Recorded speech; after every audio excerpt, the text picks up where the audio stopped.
She didn't just break your heart. She exposed a fatal flaw in your design. You believed your kindness was a currency, your agreeableness an asset. You thought that by placing her on a pedestal, you would be lifted up with her.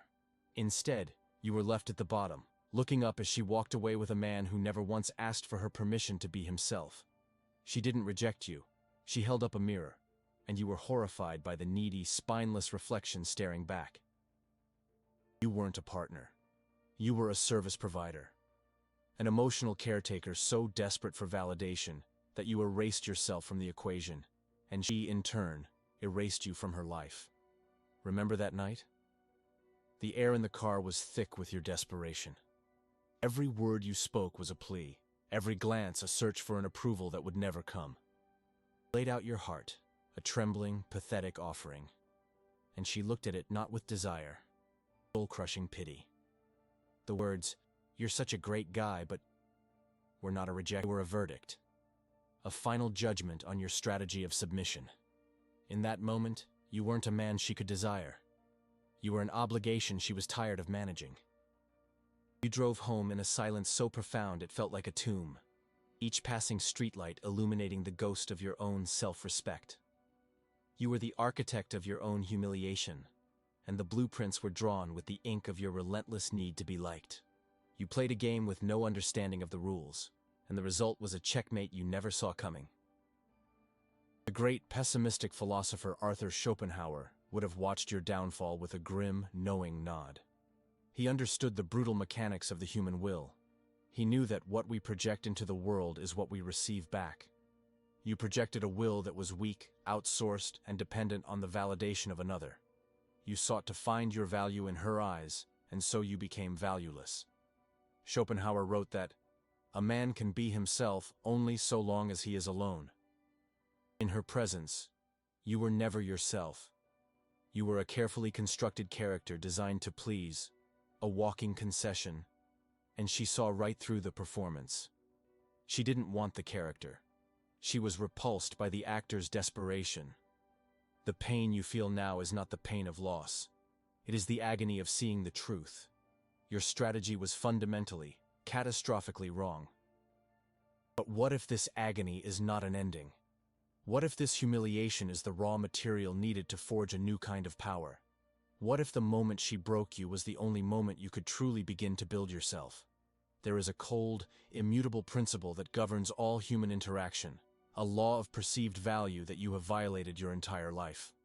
Understanding it is the key to flipping the script, to moving from the one who pleads to the one who is sought. It is the secret to commanding respect without ever having to ask for it. And we are about to dissect it, piece by brutal piece. Before we strip down this psychological engine, I command you to take your first step away from the man you were. Subscribe to Dominio Psicologico and arm yourself with the knowledge they never wanted you to have. Like this video as a declaration that you are done being the nice guy who finishes last. And in the comments below, I want you to mark your territory.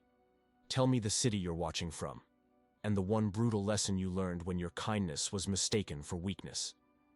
Let's map out the global network of men who are turning their scars into armor. Your transformation begins now. Your defeat was not an event. It was a process. Slow, systematic dismantling of your authority that you not only permitted, but actively participated in. You think she just woke up one day and decided she didn't respect you? That's a child's understanding of the world. The truth is colder, more methodical. Respect is not a feeling. It is a strategic position. And you surrendered it inch by inch in a series of tactical blunders so subtle you never even registered them as battles. This is the autopsy of your downfall. Let's begin with the fundamental law you violated, the principle that governs every single human interaction, from the boardroom to the bedroom. It is the principle of perceived value. Arthur Schopenhauer understood this at a primal level. He saw humanity not as a collection of rational beings, but as manifestations of a blind, striving, insatiable will. Value in this brutal arena is never inherent. It is never granted. It is perceived, and that perception is dictated entirely by the signals you transmit. You spent your life trying to prove your value by giving it away. You offered your time, your energy, your agreement, your emotional labor, believing these gifts would be reciprocated with love and respect. Instead, they were interpreted for what they were: the desperate pleadings of a man with no internal sense of worth. Your generosity wasn't seen as strength, it was seen as a symptom of your emptiness. You were a walking advertisement for your own low stock price, and she, like any rational investor, sold her shares. The first phase of your surrender was the emotional concession. It began with small things. She wanted to go to a party you had no interest in. Instead of stating your preference, a simple, "That's not for me, but you should go and have a great time," you said, "Sure, whatever you want." You thought you were being easygoing. What you communicated was that your own desires are irrelevant. Your will is secondary to hers. Another example? She makes a joke at your expense in front of friends. It stings, but you laugh along because you don't want to make a scene. You have just taught her that your dignity is negotiable. Each time you swallowed your own feeling, your own opinion, your own boundary for the sake of her comfort, you were making a concession. You were trading a piece of your territory for a moment of her approval. She tested. You yielded. She won. Schopenhauer would argue that in these moments, you ceased to be a distinct individual. You became a mere function of her will, an object in her world rather than the master of your own. This isn't partnership. This is colonization of the soul. From there, you descended into the second phase, the frantic search for validation. Having conceded your own internal compass, you now needed her to tell you which way was north. Your text messages became a constant pulse check of her approval. Did you have a good day? Are we okay? Thinking of you. These were not expressions of care. They were data-gathering operations for your own anxiety. You needed her response to regulate your own emotional state. When she was happy, you could relax. When she was distant, you panicked. Her silence became a weapon against you. Her silence is dominance, not inattention. While you were interpreting her delayed response as a sign of a problem you needed to fix, she was simply living her life, her will completely untethered from yours. You, on the other hand, were a prisoner, waiting for the warden's signal. This dynamic is the very definition of low value. Strength is self-contained. It does not need external data to remain stable. Your constant need for reassurance was like a blinking neon sign that read, "I am not enough on my own. My sense of self is fragile and requires your constant maintenance." You didn't want the job. No one does. She tested you, and you failed. The test wasn't in the content of her messages. The test was in the silence between them. Your failure was your inability to endure it. This dependency inevitably led to the third phase. You became her emotional caretaker. This is perhaps the most insidious trap of the nice guy. You believed that by solving her problems, by absorbing her anxieties, by being her rock, you would become indispensable. She had a bad day at work, and you spent 2 hours on the phone, not listening, but strategizing, offering solutions, trying to fix it. You thought you were being a hero. In reality, you were transitioning from the role of a potential lover to the role of a utility. You became her therapist, her complaint department, her emotional dumping ground. You mistook her reliance on this service for genuine attraction. But think about it with cold, brutal logic. Is a woman attracted to her plumber? She values his utility. She is grateful when he fixes a leak. But she does not desire him. She does not feel that primal pull of respect for him. By managing her emotions, you removed yourself from the category of man she could desire. Masculine energy is a force of nature, a calm center in the storm. It does not get swept up in the chaos of feminine emotion. It observes it, it provides a safe harbor from it, but it never drowns in it. You drowned, every single time. You thought you were showing empathy, but what she perceived was a man with no emotional center of his own, a man whose own state was so easily manipulated by hers. And then comes the final, pathetic act of capitulation, the apology. The argument is over. Tense silence fills the room. You can't bear it.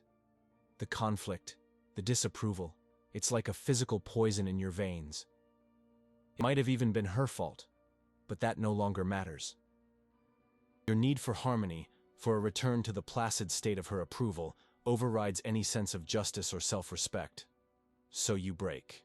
You say the words, "I'm sorry." You might not even know what you're sorry for. You're sorry for the tension. You're sorry you had a boundary. You're sorry you had a different opinion. You are sorry for existing in a way that momentarily displeased her. When you apologized, you signed your surrender. You handed her a signed confession stating that in any future conflict, your principles are worth less than your comfort. You gave her the blueprint to control you forever. Just apply pressure, withdraw affection, and wait. He will always break. From that moment on, you were not her partner. You were her subject. Now, I can hear the objections brewing in your mind. Isn't it good to be kind? Isn't compromise the key to a relationship? This is the conditioned programming you must burn out of your operating system. You are confusing kindness with compliance. Kindness from a position of strength is a gift. It is a conscious choice made by a man who has the power to do otherwise. Your kindness was a strategy born of weakness and fear. You weren't giving a gift. You were paying a tax, hoping the ruling power wouldn't punish you. Compromise? Compromise is a negotiation between two sovereign powers.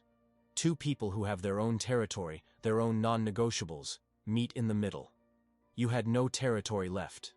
You had conceded it all, piece by piece, for a smile, for a quiet evening, for the illusion of peace. What you were engaging in was not compromise. It was a series of unconditional surrenders. This collapse of your authority did not happen in a single dramatic moment. It happened in the quiet decisions. It happened in the hesitation before you spoke your mind. It happened in the yes that should have been a no. It was the 1,000 tiny paper cuts that bled you of your self-respect until you were too weak to stand. You were looking for a single moment of betrayal, a clear villain. But the truth is you were the architect of your own demise. You followed a flawed strategy to its logical, disastrous conclusion. And the most brutal truth of all, no one is coming to save you. There is no cavalry. There is no external force that will restore your dignity. That is your work, and your work alone. If this cold diagnosis resonates in your bones, if you recognize your own reflection in this autopsy of failure, then it's time to arm yourself. Like this video to acknowledge the truth. Subscribe to Dominio Psicologico and activate all notifications, because every video is a weapon for your arsenal. And answer this one question in the comments. What was the one small thing you repeatedly apologized for, only to realize later it was a surrender of your own power? Your answer is not just a comment, it's a public record of your decision to never surrender again. There is no going back for the weak. There is only the construction of the new. Let that sentence burn itself into your mind. The man you were is dead, buried in a tomb of his own apologies and concessions. Any attempt to resurrect him is an act of self-desecration. Your reconstruction is not an emotional journey of healing. It is a cold, tactical operation. It is the demolition of a flawed structure and the engineering of a fortress. This is not about feeling better. It is about becoming formidable. First command is to understand this. From this moment forward, every action you take is a calculated move on a chessboard. Feelings are no longer permitted to be players. They are liabilities to be contained. The language of this war is not words of affection. It is action, silence, and strategy. Your first operational directive is to cut the excess. This means you sever all non-essential contact. You do not announce it. You do not explain it. You simply cease to be available. This is the installation of scarcity. Scarcity creates value. You were a resource that was endlessly, pathetically abundant. You were always there, a constant presence, a predictable utility. Now, you will become a ghost, a void. This sudden absence is not a childish game of silent treatment. It is a strategic disruption of her reality. She was the center of your orbit. By disappearing, you remove the planet and force her to confront the empty space where your energy used to be. She will expect you to break. She will expect a text message at 2 a.m., a weak probe to see if you are still orbiting her. Responding to that probe, in any capacity, is a complete mission failure. Every moment you remain silent, every call you let ring into the abyss, you are recalibrating the power dynamic. You are teaching her, and more importantly yourself, that your universe no longer requires her for its stability. Be the absence that carries weight, not presence that begs. Your second directive is to weaponize that absence. You must install silence. Silence is not emptiness. It is a statement. It is the ultimate expression of emotional control. She has been conditioned to see you as a reactor. She pokes, you react. She withdraws, you pursue. She is sad, you fix. This is a pattern you must shatter with overwhelming force. Your silence communicates one brutal, undeniable truth. Your emotional state no longer dictates my own. When you refuse to respond, you are not ignoring her. You are dominating the frame of the interaction. You are refusing to play the game by her rules. The desperate man scrambles to fill the void, to explain, to justify, to seek resolution. The powerful man is comfortable in the void. He owns it. Schopenhauer observed that the world is a manifestation of will. Your will was once outsourced to her. Your silence is the act of seizing it back. It is a declaration of sovereignty. Do not reconquer her attention. Replace your need for it with a sharper silence. That silence is the sound of you rebuilding your own throne. If interaction becomes unavoidable, your third directive is to engage with minimal and unpredictable output. Your previous mode of communication was predictable, long, emotional, and seeking approval. Your new mode is tactical, short, dispassionate, and unpredictable. Reaches out, your response, if you choose to give one, should be delayed. Not by minutes, but by hours, or even days. When you do respond, it must be devoid of emotional investment. It should be as interesting as a weather report. Simple, "I'm fine, just been busy," is 1,000 times more powerful than any emotional paragraph you could write. This unpredictability shatters her certainty. She no longer knows how to manage you because you are no longer manageable. You have become an enigma. Humans are obsessed with solving puzzles. By becoming unpredictable, you force her mind to work, to wonder, to analyze. You are no longer the open book she grew bored of reading. You are a locked text written in a language she no longer understands. This creates a tension, a psychological friction, that is the raw material of respect and attraction. These first 3 directives are defensive maneuvers designed to stop the bleeding and reclaim territory. But true power is not built on defense. It is built on offense. Your fourth and most crucial directive is the total reallocation of your energy toward hierarchical dominance. Your focus must shift entirely away from her and onto the 4 pillars of masculine power: the physical, the financial, the social, and the symbolic. This is not a distraction. It is the construction of your new identity. You will go to war with your physical body, forging it through discipline and pain into something that commands respect before you even speak. You will go to war with your financial situation, treating your career and your investments not as a job, but as a campaign to acquire resources, freedom, and power. You will go to war on the social front, building a network of strong men and creating a life so compelling and full that she becomes an irrelevant footnote. You will go to war symbolically, by mastering a difficult skill, building a business, creating art, achieving something that proves your competence and value to the world, and most importantly, to yourself. The man who wants to be loved will be discarded. The man who imposes his presence will be feared, and what is feared is always, on some level, respected. This reconstruction is your singular mission. She is not the prize. The prize is the man you become in the process. Schopenhauer wrote, "The more a man has in himself, the less he will want from other people."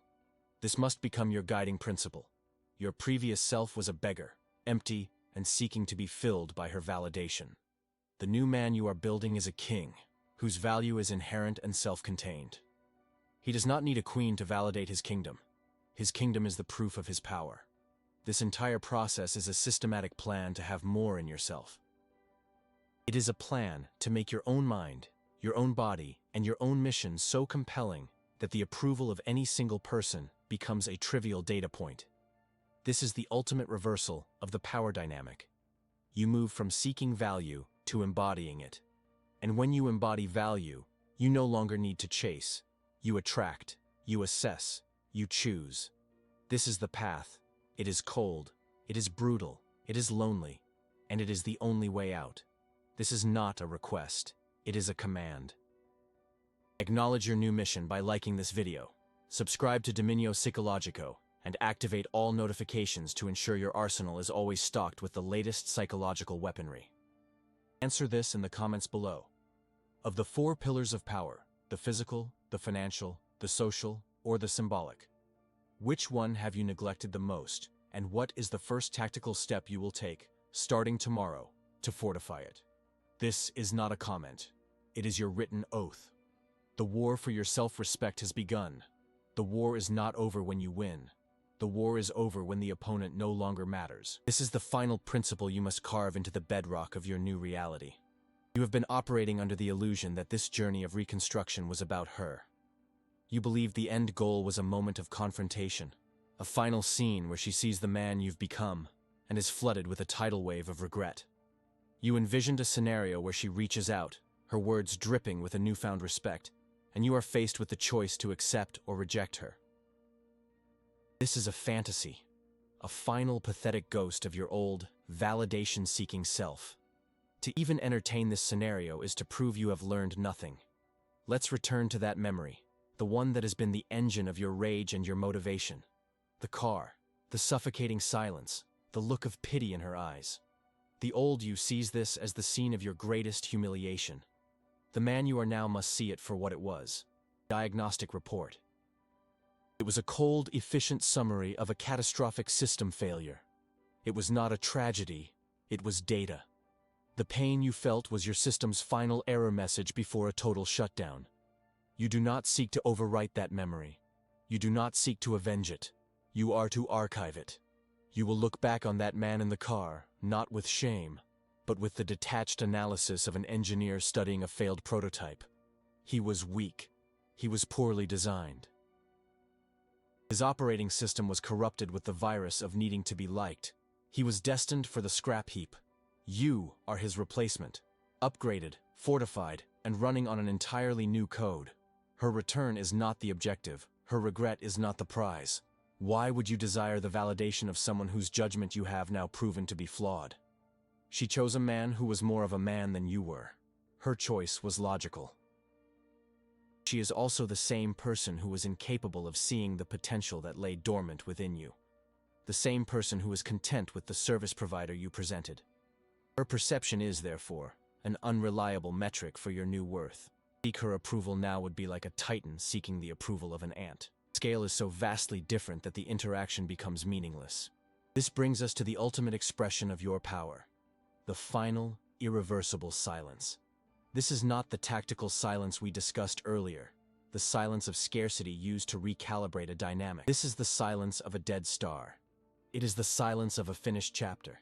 It is the silence of a man who has moved so far beyond the old battlefield that he can no longer hear the echoes of the cannons. If she were to reach out to you now, your lack of response would not be a strategy. It would be a genuine consequence of your new reality. You would not be ignoring her. You would simply be unavailable. Not busy. Not playing a game. Unavailable on a fundamental level, as a mountain is unavailable for a conversation. Your mind is on your mission. Your energy is allocated to the construction of your empire. Your emotional bandwidth is reserved for those who operate on your new frequency. She is a broadcast from a defunct station, and you are no longer tuned in. This is what it means to truly flip the board. The desperate man learns the rules, gets better, and tries to win the same game that broke him. He may even succeed, forcing a checkmate, and feel a hollow, fleeting victory. But the truly powerful man looks at the board, understands the game, and then calmly he realizes that the game itself is the trap. The endless back and forth, the pursuit of validation, the emotional chess. It's a drain on the one resource that truly matters, his will. By walking away, you are not forfeiting. You are ascending. You are declaring that the prize you once fought for, her attention, her respect, is no longer worth your time. You have found a better game to play, the game of building yourself. And in that game, you are both the player and the prize. Your legacy is not the story of how you won her back. It is the story of how you built a kingdom on the ashes of your own weakness. It is the story of a man who transmuted the poison of humiliation into the fuel for his ascension. The respect you now command from the world is not something you asked for. It is a consequence. It is the natural reaction of the world to a man who respects himself so profoundly that he needs nothing from anyone. Your presence is calm, your gaze is steady, and your actions are decisive. You have become a force of nature, and nature never apologizes. It never asks for permission. It simply is. This is the final destination. Not a world with her in it, but a world where her absence or presence is an irrelevant detail, like a cloud passing in the sky of your vast internal world. This is your manifesto. This is the vow you make not to her, but to yourself. This transformation is your life's great work. Acknowledge the weight of this mission. Solidify your commitment by liking this video and subscribing to Dominio Psicologico. Activate all notifications, because your re-education is a daily process that tolerates no interruption. Now, in the comments below, I want your final declaration of war on your old self. Answer this question. What is the one weak, supplicating belief about women and relationships that you will execute tonight, before you sleep? Let the world bear witness to the death of the man you once were. You did not lose her. You lost yourself in her. Your victory is not her return, but the absolute certainty that you will never lose yourself again.